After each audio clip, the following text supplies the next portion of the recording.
Hi hello friends, welcome back to our channel. നമ്മൾ ഇന്ന് വീഡിയോയിലൂടെ നോക്കാനായിട്ട് പോകുന്നത് നിങ്ങളുടെ പേഴ്സണ് ഈ ഒരു സമയത്ത് നിങ്ങളുടെ റിലേഷൻഷിപ്പിൽ അടുത്തതായിട്ട് എടുക്കാൻ പോകുന്ന ഒരു ആക്ഷൻ എന്താണ് എന്നുള്ളൊരു കാര്യമാണ്. അതായത് അവർ അടുത്തതായിട്ട് അവരുടെ അടുത്ത നീക്കം എന്താണ് എന്നുള്ളതാണ് നമ്മൾ നോക്കാനായിട്ട് പോകുന്നത്. അപ്പോൾ വീഡിയോയിലേക്ക് പോകുന്നതിന് മുമ്പായിട്ട് ആദ്യമായിട്ടാണ് ഈ ഒരു ചാനൽ കാണുന്നതെങ്കിൽ ദയവായി സബ്സ്ക്രൈബ് ചെയ്തതിന് ശേഷം തുടർന്ന് വീഡിയോ കാണാനായിട്ട് ശ്രമിക്കാം. അതുപോലെ ഇതൊരു ജനറൽ റീഡിംഗ് ആണ്, ടൈംലെസ് ആണ്, ജനറൽലെസ് ആണ്. എപ്പോഴാണോ നിങ്ങൾ ഈ ഒരു വീഡിയോ കാണുന്നത് ആ ഒരു സമയം മുതൽ നിങ്ങൾക്ക് ഇത് റെസിനേറ്റ് ആയി തുടങ്ങുന്നതായിരിക്കും. ഇതിൽ വരുന്ന ക്ലൂസ്, സിറ്റുവേഷൻസ്, എനർജീസ് ഇതെല്ലാം നിങ്ങളുമായിട്ട് റെസിനേറ്റ് ചെയ്യുന്നുണ്ടെങ്കിൽ ഇതൊരു ഗൈഡൻസ് മെസ്സേജ് മാത്രമായിട്ട് എടുക്കുക. ഇനി റെസിനേറ്റ് ചെയ്യുന്നില്ല എങ്കിൽ വിട്ടേക്കുക. ഫോഴ്സ്ഫുള്ളി ആരും റെസിനേറ്റ് ചെയ്യാനായിട്ട് നിൽക്കരുത്. പോസിറ്റീവായിട്ട് തിങ്ക് ചെയ്യുക. നല്ലൊരു റീഡിങ് കിട്ടാനായിട്ട് പ്രാർത്ഥിക്കുക. അപ്പോൾ ഇതാണ് നിങ്ങൾക്ക് കിട്ടിയിരിക്കുന്ന ഒരു സ്പ്രെഡ്. അപ്പോൾ നമ്മളിവിടെ 9 കാർഡ്സ് ആണ് എടുത്തിട്ടുള്ളത്. നമുക്കിവിടെ മാസ്റ്റർ കാർഡായിട്ട് കിട്ടിയിട്ടുള്ളത് കിങ് ഓഫ് പെന്റക്കിൾസിന്റെ ഒരു കാർഡാണ്. അപ്പോൾ നിങ്ങളുടെ ഒരു ഓവറോൾ എനർജി നമ്മളിവിടെ നോക്കുകയാണ്, അല്ലെങ്കിൽ നിങ്ങളുടെ കറണ്ട് സിറ്റുവേഷൻ എങ്ങനെയാണ് എന്ന് നോക്കുമ്പോൾ നമുക്ക് പറയാനായിട്ട് സാധിക്കുന്നത് കൂടുതൽ ആളുകളും ഈ ഒരു സെപ്പറേഷനിലുള്ളവരെയാണ് നമുക്ക് കാണാൻ സാധിക്കുന്നത്. ബ്രേക്കപ്പ്, സെപ്പറേഷൻ, അതായത് നോ കോണ്ടാക്റ്റിലുള്ള ആളുകളാണ്. ലെസ് കോണ്ടാക്റ്റിലുള്ള ആളുകൾ വളരെ കുറവാണ്. എങ്കിൽ കൂടി ഈ ഒരു എനർജിയിലുള്ള ആളുകളുടെ റീഡിംഗ് ആയിട്ടാണ് ഇത് നമുക്ക് തോന്നുന്നത്.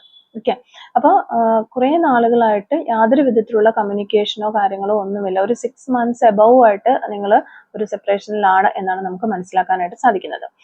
അത്തരത്തിലാണ് കറണ്ട് എനർജി നോക്കുമ്പോൾ നമുക്ക് കാണുന്നത്. ഇനി നമുക്ക് കാർഡ്സിന്റെ എനർജിയിലേക്ക് പോകും. അപ്പം നമുക്ക് ഫസ്റ്റ് വന്നിരിക്കുന്ന മൂൺ കാർഡാണ്. മൂൺ കാർഡ് എന്ന് പറയുമ്പോഴത്തേക്കും ഒരു സ്റ്റക്നെസ്, ഒരു ആശയക്കുഴപ്പം, ഇത്തരം കാര്യങ്ങളെയാണ് അത് മെയിനായിട്ടും കാണിക്കുന്നത്. അപ്പോൾ ഇവരുടെ മനസ്സിൽ അപ്പൊ നിങ്ങൾ സെപ്പറേഷൻ ആണെങ്കിൽ കൂടിയും വളരെയധികം ഒരു ആശയക്കുഴപ്പമുണ്ട് എന്ന് കാണാനായിട്ട് സാധിക്കുന്നുണ്ട്. അവർക്ക് അവരുടെ മനസ്സ് തന്നെ അവരെ തന്നെ മനസ്സിലാക്കാനായിട്ട് അവർക്ക് സാധിക്കാത്ത ഒരവസ്ഥയിലൂടെയാണ് അവർ കടന്നുപോയിക്കൊണ്ടിരിക്കുന്നത്. അതുപോലെ തന്നെ നമുക്ക് ഇവിടെ കാണാൻ സാധിക്കുന്ന മറ്റൊരു കാര്യം എന്ന് പറയുന്നത്, നിങ്ങളുടെ പേഴ്സൺ നിങ്ങളിൽ നിന്നും കുറേയേറെ കാര്യങ്ങൾ മറച്ചു വെച്ചിരിക്കുന്നു. നിങ്ങളോട് തുറന്ന് അവർ ആ കുറേ കാര്യങ്ങൾ പറഞ്ഞിട്ടില്ല. ചില കാര്യങ്ങളൊക്കെ അവർ മറച്ചു വെച്ചിരിക്കുന്നു എന്ന് നമുക്ക് കാണാൻ സാധിക്കുന്നുണ്ട്. അതായത് അവരുടെ മനസ്സിൽ ചെറിയൊരു പേടിയുണ്ട്, ചില മറച്ചു വെച്ച ഫീലിങ്സുകൾ നിങ്ങളോടുണ്ട് എന്നൊക്കെയാണ് നമുക്കിവിടെ കാണാൻ സാധിക്കുന്നത്. അപ്പോൾ ഈ ഒരു അവസരത്തിൽ അവര് നിങ്ങളെ ഈ ഒരു സമയത്ത്, ഇപ്പൊ നിങ്ങൾ ബ്രേക്കപ്പ് ആയത് മുതൽ ഈ ഒരു സമയം വരെയുള്ള സമയങ്ങളിൽ, അല്ലെങ്കിൽ ഈ പ്രസന്റ്ലി അവര് നിങ്ങളെ നോക്കി കണ്ടുകൊണ്ടിരിക്കുന്നു, അല്ലെങ്കിൽ നിരീക്ഷിച്ചുകൊണ്ടിരിക്കുന്നു. നിങ്ങളുടെ കാര്യങ്ങൾ അവര് A to Z കാര്യങ്ങൾ അവരറിയുന്നുണ്ട്.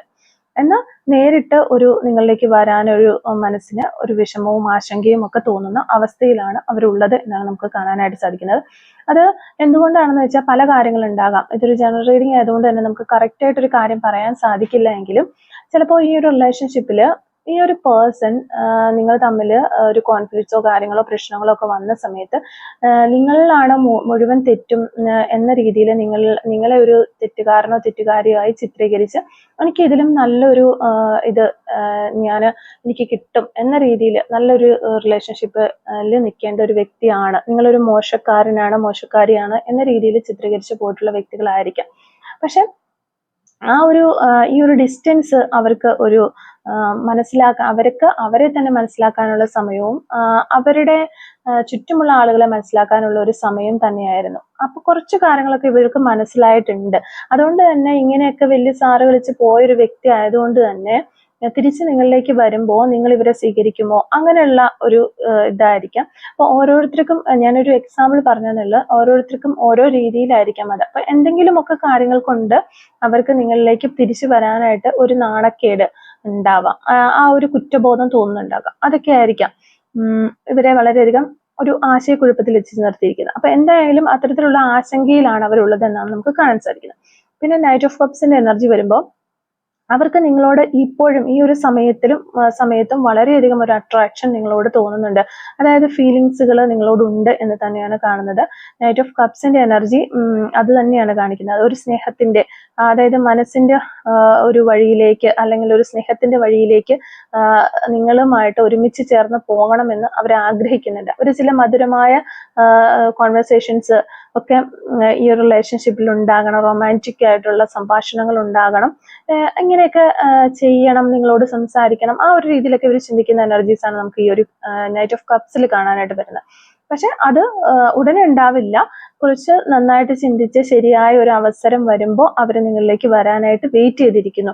പക്ഷെ നിങ്ങളോട് വളരെയധികം ഒരു സ്നേഹത്തിന്റെ എനർജി തന്നെ അവരുടെ മനസ്സിനുള്ളിലുണ്ട് എന്ന് നമുക്ക് മനസ്സിലാക്കാൻ സാധിക്കുന്നുണ്ട്. 2 of Pentacles ആണ് പിന്നെ വരുന്നൊരു കാർഡ്. അതും ഒരു ബാലൻസിന് വേണ്ടിയിട്ട് ശ്രമിക്കുന്ന ഒരു പേഴ്സൺ ആണ് ഈ 2 ഓഫ് പെന്റക്കിൾസ്. രണ്ട് സൈഡിലും രണ്ട് കാര്യങ്ങളുണ്ട്, ഒരു ബാലൻസിന് വേണ്ടിയിട്ട് ശ്രമിച്ചുകൊണ്ടിരിക്കുന്നു. അല്ലെങ്കിൽ അവരുടെ മനസ്സിൽ രണ്ട് കാര്യങ്ങളുണ്ട്, ഇത് വേണോ അത് വേണോ എന്നുള്ള ഒരു സംശയം അവരുടെ മനസ്സിലുള്ളതായിട്ട് ആ ഒരു ബാലൻസ് കിട്ടാനായിട്ട് ഈ വ്യക്തി വളരെയധികം ശ്രമിക്കുന്ന എനർജിയാണ്. അപ്പോൾ രണ്ട് വഴികളിലാണ്. ഇനി ഇതിലേക്ക് തിരിച്ചു വരണമോ, അല്ലെങ്കിൽ നിങ്ങൾ അവരായിട്ട് മുൻകൈ എടുത്ത് ഈ റിലേഷൻഷിപ്പിലേക്ക് തിരിച്ചു വരണമോ, അല്ലെങ്കിൽ നിങ്ങൾ അവരിലേക്ക് തിരികെ എത്തുന്നത് വരെ കാത്തിരിക്കണമോ എന്നിങ്ങനെ ഒരു ചിന്തയാണ് അവരുടെ രണ്ട് കൈകളിൽ ഇരിക്കുന്ന ആ ഒരു പെന്റക്കിൾസ് നമുക്ക് പറഞ്ഞു തരുന്നത്. അപ്പൊ ജീവിതത്തിലെ മറ്റു പ്രശ്നങ്ങളും ജോലിയും ഫീലിങ്സും ഒക്കെ തമ്മിൽ അവർക്കൊരു ബാലൻസ് കണ്ടെത്താനായിട്ട് അവർ ശ്രമിക്കുന്ന ഒരു കാലഘട്ടം കൂടിയാണ് ഇപ്പോൾ കടന്നു പോയിക്കൊണ്ടിരിക്കുന്നത്. ഒത്തിരി പ്രശ്നങ്ങൾ അവർക്ക് ലൈഫിൽ ഉണ്ടാവാം. ആ ഒരു പ്രശ്നങ്ങളും അതുപോലെ നിങ്ങളോടുള്ള ഈ ഒരു ഫീലിങ്സുകളും ഇത് രണ്ടും കൂടി എങ്ങനെ ഒരുമിച്ച് അവർക്ക് പ്രശ്നങ്ങളൊക്കെ സോൾവ് ചെയ്ത് വരുമ്പോഴത്തേക്കും നിങ്ങൾ ഇവിടെ കാണുമോ എന്ന് സംശയിക്കുന്ന കുറെ വ്യക്തികളെ നമുക്ക് കാണാനായിട്ട് സാധിക്കുന്നുണ്ട്.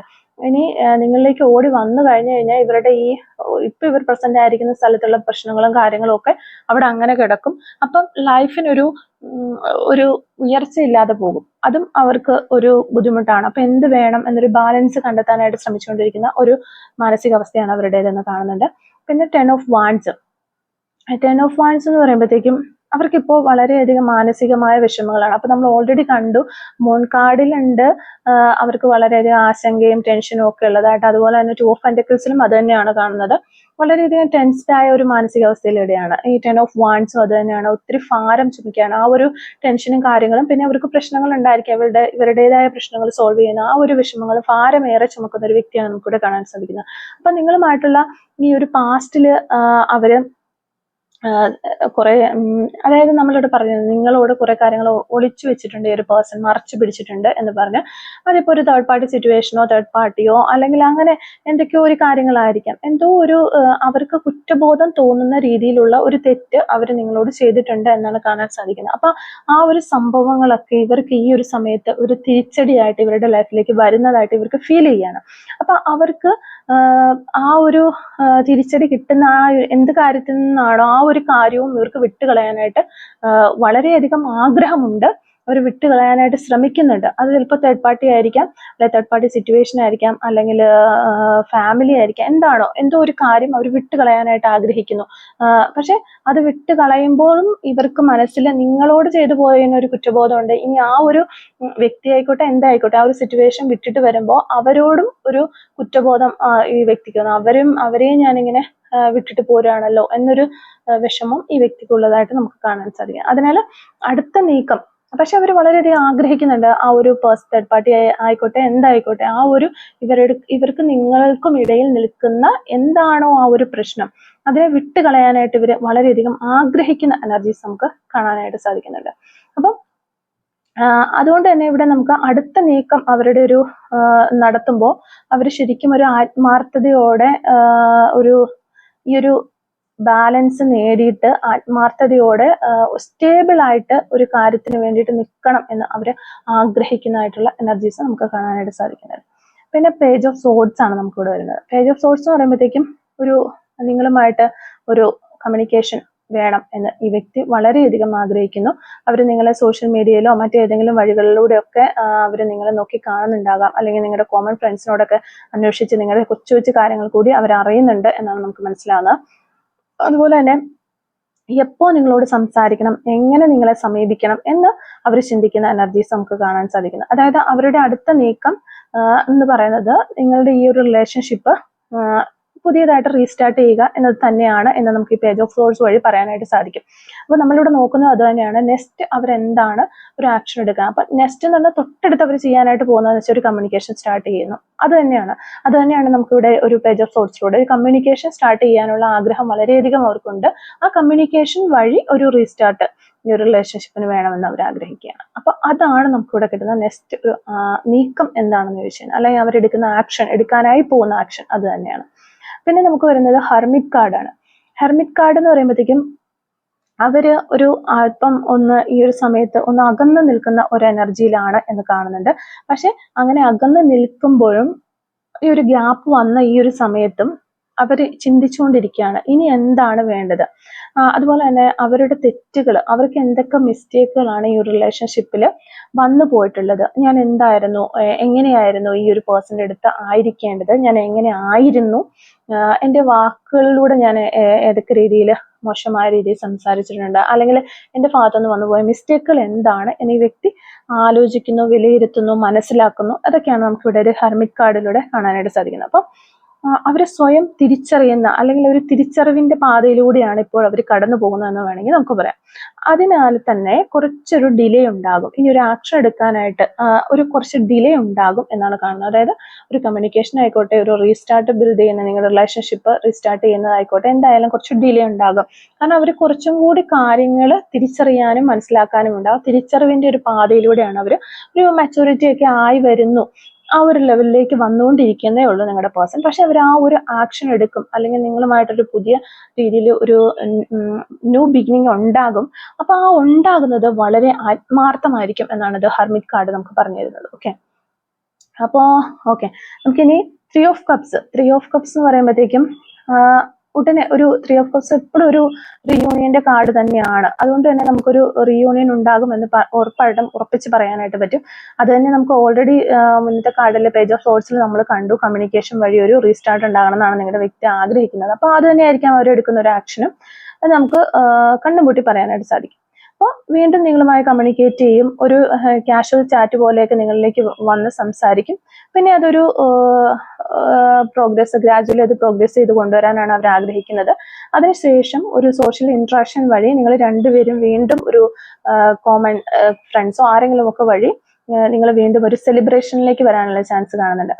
അതാണ് അവരുടെ അത് തുടങ്ങാനുള്ളതാണ് അടുത്ത അവരുടെ ഒരു നീക്കം എന്ന് പറയുന്നത്. ഒരു കമ്മ്യൂണിക്കേഷന് വന്നതിന് ശേഷം അതായിരിക്കും. അപ്പോൾ എന്നിട്ട് അത് സ്മൂത്തായിട്ട് ഒരു റിലേഷൻഷിപ്പിലേക്ക് വീണ്ടും റീസ്റ്റാർട്ട് ചെയ്ത് കൊണ്ടുപോകാനാണ് അവർ ആഗ്രഹിക്കുന്നത്. ഓക്കെ, 8 ഓഫ് പെന്റക്കിൾസ് ആണ് പിന്നെ നമുക്ക് വരുന്നത്. അപ്പൊ 8 ഓഫ് പെന്റക്കിൾസ് എന്ന് പറഞ്ഞിട്ടുണ്ടെങ്കിൽ ഒരു ഉറച്ച തീരുമാനം. അവര് ഈ ഒരു റിലേഷൻഷിപ്പ് വീണ്ടും റീസ്റ്റാർട്ട് ചെയ്യാനായിട്ട് ശ്രമിക്കുന്നു എന്ന് നമ്മൾ പറഞ്ഞു കഴിഞ്ഞു. അപ്പൊ നിങ്ങൾക്കൊപ്പം ഒരു സ്ഥിരതയുള്ള ബന്ധം, ഒരു ഉറച്ച തീരുമാനം ഉണ്ടാക്കാനായിട്ട്, അല്ലെങ്കിൽ ഉറച്ച ഒരു റിലേഷൻഷിപ്പ് ഉണ്ടാക്കാനായിട്ടാണ് അവർ ആഗ്രഹിക്കുന്നത്.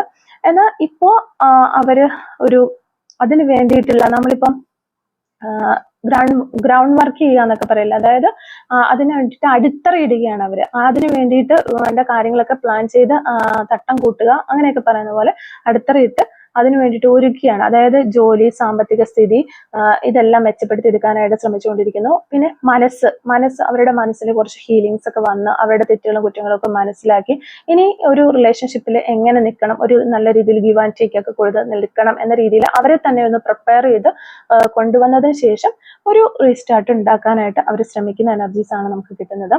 പിന്നെ കിങ് ഓഫ് പെന്റക്കിൾസ് ആണ് വരുന്നത്. അപ്പം അതും ഒരു സ്റ്റെബിലിറ്റിനെയാണ് കാണിക്കുന്നത്. അവസാനമായിട്ടുള്ള അവരുടെ ഒരു നീക്കം എന്ന് പറയുന്നത് ഇപ്പൊ ഇത്രയും കാര്യങ്ങളൊക്കെ ഇവരുടെ മനസ്സിൽ നടക്കുന്ന ചിന്തകളും ഫീലിങ്സുകളും ഒക്കെ തന്നെയാണ് നമുക്ക് കാണാനായിട്ട് സാധിക്കുന്നത്. അപ്പൊ അങ്ങനെ ചിന്തിച്ച കാര്യങ്ങളൊക്കെ വിലയിരുത്തി അവരൊരു നല്ല മനസ്സുകൊണ്ട് പ്രിപ്പയർ ആയി ജോലിയുടെ കാര്യത്തിലായാലും കുറച്ചുകൂടെ ഒരു നല്ല രീതി വന്ന സാമ്പത്തിക കാര്യങ്ങളൊക്കെ ഒന്ന് ഓക്കെ ആയതിനു ശേഷം അവർ അവസാനം ഒരു നീക്കം നടത്തും.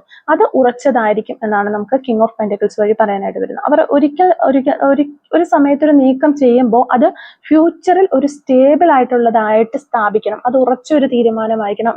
ഇനി ഇങ്ങനെ ചഞ്ചലപ്പെട്ട് നിൽക്കുന്ന രീതിയിൽ ഒരു തീരുമാനം എടുക്കാനോ അല്ലെങ്കിൽ ഒരു റിലേഷൻഷിപ്പിൽ വരാനോ ഒന്നും ഈ വ്യക്തി ആഗ്രഹിക്കുന്നില്ല. അപ്പൊ അത് ഉറച്ചതായിരിക്കണം. നേരത്തെ ഉണ്ടായിട്ടുള്ള തെറ്റുകൾ ആവർത്തിക്കാതിരിക്കാനായിട്ടും അവര് അതിനു വേണ്ടിയിട്ട് അവരുടെ മനസ്സിനെ പറഞ്ഞ് മനസ്സിലാക്കി അതിനു വേണ്ടിയിട്ട് തയ്യാറെടുപ്പുകളോട് കൂടി തന്നെയാണ് വീണ്ടും ഒരു റീസ്റ്റാർട്ടിനായിട്ട് അവർ വരുന്നത് എന്നാണ് നമുക്ക് കാണാൻ സാധിക്കുന്നത്. ഓക്കെ, എനിക്ക് ഈ ഒരു റീഡിങ് ഭയങ്കര ഇഷ്ടമായി. വളരെ നല്ല രീതിയിലുള്ള കാർഡുകളാണ് എല്ലാം തന്നെ കിട്ടിയിട്ടുള്ളത്. പിന്നെ ഒരു ഫൈനൽ ഗൈഡൻസ് പറയുകയാണെങ്കിൽ അവരുടെ അടുത്ത നീക്കം എന്ന് പറഞ്ഞു കഴിഞ്ഞാൽ ഓവറോൾ എനർജിയാണ് നമ്മൾ പറയുന്നത്. അവരുടെ അടുത്ത നീക്കം എന്ന് പറഞ്ഞാൽ ധൈര്യത്തോടെ നിങ്ങളിലേക്ക് വരാനായിട്ട് ആഗ്രഹിക്കുന്നു. പക്ഷെ കുറച്ച് വൈകിയാണെങ്കിലും കുറച്ച് ഡിലേ ഉണ്ടെങ്കിലും ഒരു നീക്കം എന്തായാലും ഒരു ആക്ഷൻ അവരുടെ ഭാഗത്തുനിന്ന് ഉണ്ടാകും. അവരിപ്പോ ഒരു നിങ്ങളെ നോക്കി കാണുകയാണ്. അവരുടെ തെറ്റുകളും കുറ്റങ്ങളും അവർ മനസ്സിലാക്കാനായിട്ട് ശ്രമിക്കുന്നുണ്ട്. അതുപോലെ അവരുടെ ജോലി, സാമ്പത്തികമായ കാര്യങ്ങളിലൊക്കെ ഒരു ബാലൻസ് കൊണ്ടുവരാനായിട്ട് ശ്രമിച്ചുകൊണ്ടിരിക്കുന്ന ഒരു തിരക്കിലാണ് അവരിപ്പോ.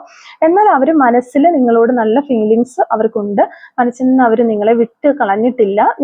നിങ്ങളുടെ എല്ലാ കൊച്ചു കാര്യങ്ങൾ വരെ അവർ അറിയുന്നുണ്ട് എന്ന്, അല്ലെങ്കിൽ അവർ ആ ഒരു നിങ്ങൾ കൂടെ ഉള്ളതുപോലെ ഒരു ഫീലിങ്സ് അവർ അനുഭവിക്കുന്നുണ്ട്. പിന്നെ ഒരു അവസരം ലഭിക്കുമ്പോൾ നിങ്ങളുമായിട്ടൊരു കമ്മ്യൂണിക്കേഷൻ നടത്താനായിട്ടുള്ള പ്ലാനിങ്ങും കാര്യങ്ങളൊക്കെ അവർ ആഗ്രഹിക്കുന്നുണ്ട്. അതിനുള്ള പ്ലാനിങ് കാര്യങ്ങളൊക്കെ അവർ ചെയ്യുന്നു. അവസരം ലഭിച്ചു കഴിഞ്ഞാൽ ഒരു കമ്മ്യൂണിക്കേഷൻ നടത്തും എന്ന് തന്നെയാണ്. അതാണ് അവർ എടുക്കാൻ പോകുന്ന ഒരു ആക്ഷൻ. അവരുടെ നീക്കം സത്യസന്ധമായതും ഉറച്ചതുമായ ഒരു ബന്ധത്തിന് വേണ്ടിയിട്ടുള്ളതായിരിക്കും എന്ന് നമുക്ക് പറയാനായിട്ട് സാധിക്കും.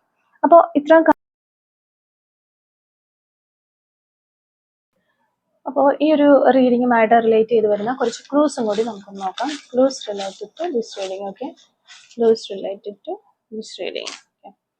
ഫസ്റ്റ് ക്ലൂ നമുക്ക് കിട്ടിയിരിക്കുന്നത് പെയിന്റിംഗ് എന്ന് പറയുന്ന ഒരു ക്ലൂ ആണ്. അതുപോലെ ലെറ്റർ എസ് നമുക്കിവിടെ കിട്ടുന്നുണ്ട്. 1983 എന്ന് പറയുന്നൊരു വർഷം കിട്ടുന്നുണ്ട്. ലെറ്റർ എഫ് നമുക്ക് കിട്ടുന്നുണ്ട്. നെയിൽ പോളിഷ് എന്ന് പറയുന്ന ഒരു ക്ലൂ നമുക്ക് കിട്ടുന്നുണ്ട്. ഫോളോ ന്യൂ ട്രെൻഡ് ഒക്കെ ഫോളോ ചെയ്യുന്ന വ്യക്തികളാകാനുള്ള ചാൻസ് ഉണ്ട്. യു ക്യാൻ ട്രസ്റ്റ് എന്ന് പറയുന്ന ഒരു ക്ലൂ നമുക്കിവിടെ കിട്ടുന്നുണ്ട്. ഗ്രീൻ കളർ ആയിരിക്കാം നിങ്ങൾക്കോ നിങ്ങളുടെ പേഴ്സണൊക്കെ ഇഷ്ടമുള്ള ഒരു കളർ എന്ന് വിചാരിക്കുന്നു.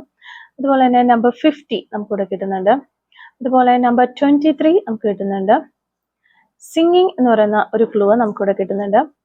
സോഷ്യൽ മീഡിയ വഴി പരിചയപ്പെട്ട ആളുകളോ ഒക്കെ ആകാനുള്ള ചാൻസ് ഉണ്ട്. 1996 എന്ന് പറയുന്ന ഒരു വർഷം നമുക്ക് കിട്ടുന്നുണ്ട്. ലോയർ എന്ന് പറയുന്ന ഒരു ക്ലൂ നമുക്കിവിടെ കിട്ടുന്നുണ്ട്. അതുപോലെ തന്നെ 1978 എന്ന് പറയുന്ന ഒരു ക്ലൂ നമുക്ക് കിട്ടുന്നുണ്ട്. ടുമോറോ എന്ന് പറയുന്ന ഒരു ക്ലൂ കിട്ടുന്നുണ്ട്. ബ്രൗൺ കളർ ആയിരിക്കാം നിങ്ങൾക്കോ നിങ്ങളുടെ പേഴ്സണോ ഒക്കെ ഇഷ്ടമുള്ള ഒരു കളർ എന്ന് വിചാരിക്കുന്നു. 1985 എന്ന് പറയുന്ന ഒരു വർഷം നമുക്കിവിടെ കിട്ടുന്നുണ്ട്. അതുപോലെ തന്നെ അക്കൗണ്ടന്റ് ആയിരിക്കാം, സാമ്പത്തികപരമായ മേഖലയിലൊക്കെ ജോലി ചെയ്യുന്ന വ്യക്തികളാകാനുള്ള ചാൻസ് ഉണ്ട്. 1996 എന്ന് പറയുന്ന ഒരു വർഷം കിട്ടുന്നുണ്ട്. 1988 എന്ന് പറയുന്ന വർഷം കിട്ടുന്നുണ്ട്. അതുപോലെ സോഷ്യൽ വർക്കർ നമുക്കിവിടെ കിട്ടുന്നുണ്ട്. യെല്ലോ കളർ ആയിരിക്കാം നിങ്ങൾക്കോ നിങ്ങളുടെ പേഴ്സണൽ ഇഷ്ടമുള്ള ഒരു കളർ എന്ന് വിചാരിക്കുന്നു. ലെറ്റർ ജെ നമുക്ക് കിട്ടുന്നുണ്ട്. അതുപോലെ നമ്പർ 26 നമുക്കിവിടെ കിട്ടുന്നുണ്ട്. പെറ്റ് ലവേഴ്സ്, പെറ്റിനെയൊക്കെ ഇഷ്ടപ്പെടുന്ന വ്യക്തികളാകാനുള്ള ചാൻസ് ഉണ്ട്. 1 month എന്ന് പറയുന്നൊരു പോസിബിലിറ്റി കിട്ടുന്നുണ്ട്. ക്രിക്കറ്റ് എന്ന് പറയുന്ന ഒരു ക്ലൂ നമുക്ക് കിട്ടുന്നുണ്ട്. അതുപോലെ ചെസ് കൂടെ കിട്ടുന്നുണ്ട്. കുക്കിംഗ് എന്ന് പറയുന്നൊരു ക്ലൂ നമുക്ക് കിട്ടുന്നുണ്ട്. 1991 എന്ന് പറയുന്നൊരു വർഷം കിട്ടുന്നു. കെയറിങ്, ഒത്തിരി കെയറിങ് ഒക്കെ ഉള്ള ഒരു പേഴ്സൺ ആകാനുള്ള ചാൻസ് ഉണ്ട്. നമ്പർ 3 നമുക്കിവിടെ കിട്ടുന്നുണ്ട്. ടാറ്റു ആർട്ട് ചെയ്തിട്ടുള്ള വ്യക്തികളൊക്കെ ആകാനുള്ള ചാൻസ് ഉണ്ട്.